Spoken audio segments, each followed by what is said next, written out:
Me and my dad from the perspective of my son, who's just coming up for 1 year old. So in the first picture, there's his dad with him strapped on the front of him in the baby carrier, and his dad's showing a graph of something to do with climate change and projections of the future.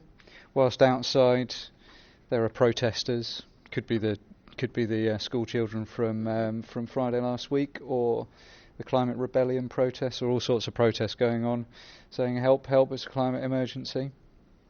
So the next pain we go through to actually, we'll do something about it.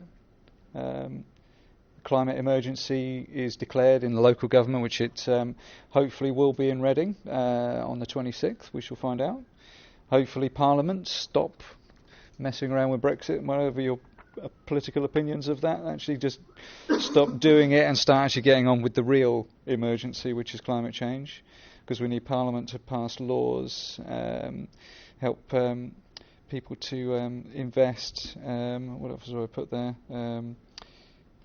and create a national drive, and of course ourselves, because it's got to be a three-way split into responsibilities. So there's somebody taking a shower there with an alarm clock going off saying stop, yep, your 80 seconds is up, or maybe more than 80 seconds I need. That happens tomorrow, which is great, and then over the next 10 years, because we've got 12 years according to the latest IPCC report, to actually really make a difference and turn climate change around. If we want a future that's 1.5 degrees, which is, it's going to be an incredible amount of work to make that happen.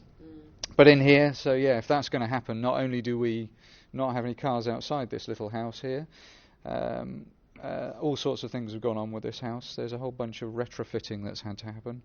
So there's solar panels on the roof, there's some kind of heat reflection, maybe the house is painted white, shutters on the windows, there's insulation inside, because of course we're going to get, we need to insulate as much as we can to reduce the thermal emissions from the house.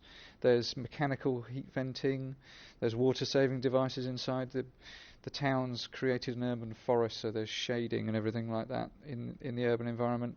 Pavements are broken up, so water actually drains into the ground in the urban areas rather than running off and creating surface water flooding issues. There's obviously a water butt outside.